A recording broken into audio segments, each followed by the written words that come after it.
Matt Dixon for Stonehenge Bushcraft. I'm going to answer a few emails quickly. First, apologise for not being on. My meats video should have already been uploaded by now.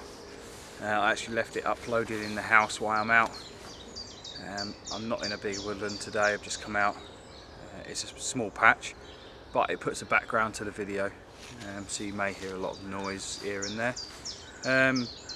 Really, it's about the Stonehenge Bushcraft youth and also the Bushcraft community youth, which has been contacting me a hell of a lot. And I've been trying to help them out quite a bit, but thought I'd do the video on not just the starter kit, but what you should really take with you when you're out in the woods. And then I've got some more videos coming up of me going out and about, maybe teaching you some skills. I know I did get some complaints about me not doing so much skills. I teach as much as I can. I'm very, very busy at the moment with the business. If you didn't know, Hunters Camping and Bushcraft, the web store is now up and running. There's a few bugs here and there that we are sorting out as we go along, but we are up and running and have pretty much gone off with a hitch, really. Without a hitch, helped as many people as we can out. Like I say, we're doing as much as we can for the youth, which is the bushcrafters of tomorrow, to really get them out there and practicing and learning and doing all the good stuff that us adults enjoy when we're out. And if you have got youth members that you could take out, do your best to take them out, guys. Clothing. A major factor, and I'm asked it constantly. I don't think I've ever opened my YouTube inbox to not find something about clothing. So I've just got a little robin down by my feet. It's always nice to see. I literally just turned up and he's down. Nice. Yeah, back to clothing. It's not a major issue. There's tons of outdoor clothing out there. I choose to wear certain things just because I've worn them since I've been coming out, and I've tried many other things. Craghoppers are one of the low-cost outdoor clothing ranges.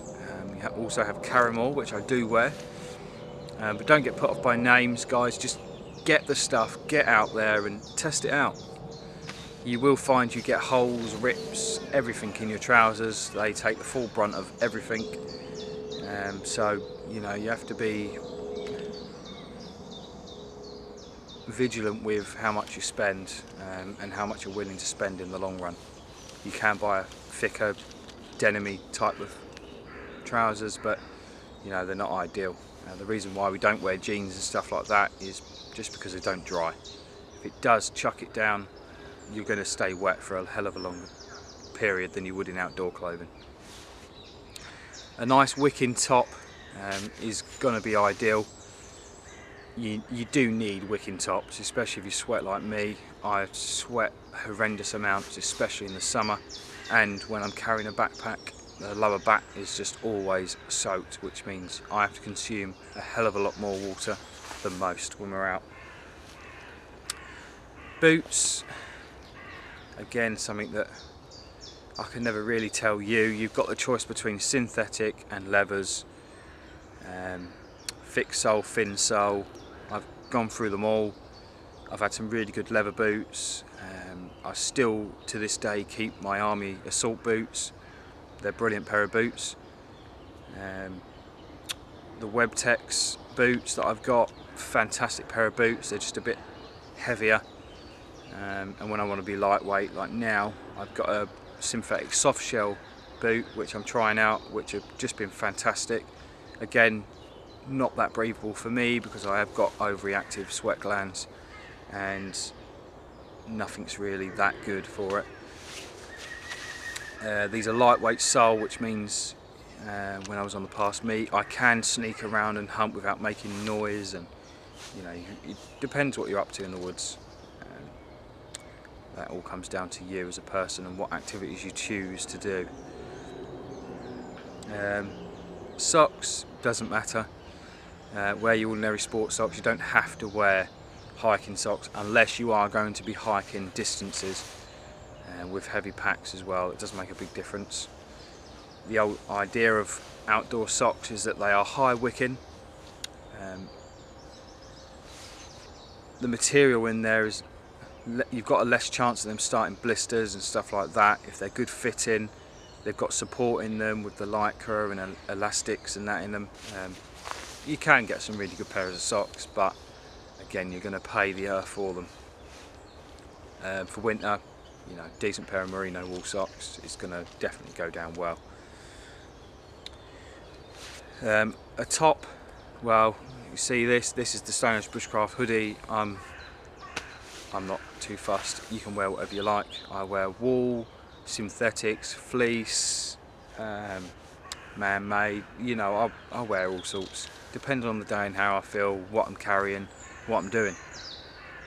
And that'll be the same for you. I do like dark tones, and I do always preach wear darker tones. If you're in a woodland like this, which is heavily walked by the civilian population, dog walkers and such, you'll blend in better if you have darker colours. So dark greens, a lighter shade of green, browns.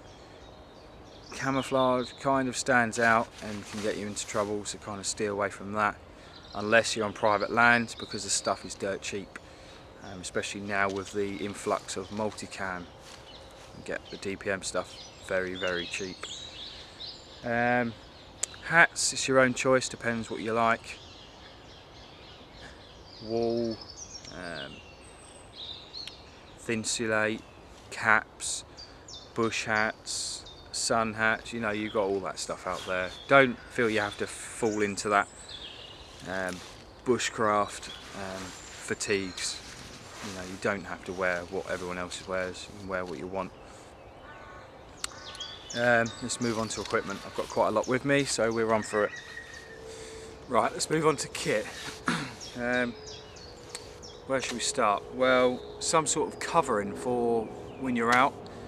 If you're going to be staying out for anything longer than an hour, where the weather can change that quick, some sort of tarp. Doesn't have to be a brand name. Guys, you can get loads of cheap ground sheets and stuff like that can be used as tarps. They've got grommets on, so you can use them. This just so happens to be the new DD tarp solo one. It's cheaper, it's smaller, and you get everything in there that you need. You get some pegs, you get the guy lines. I'm not too keen on the guy lines. You're always going to get rid of them. They'll end up being cut up and used for something else. So covering, cordage for your covering. Now I've got 4 hanks of 15 foot or just over, 4 guy lines, and I've got 2, one that can be used as ridgeline and a spare, or both to be used as a ridgeline depending on what I'm doing and where I am. You can cut up 100 foot of cord, you can buy a reel of cord and cut it into whatever lengths you want. It's entirely up to you, and obviously if you know your woodland, you know the space in between the trees.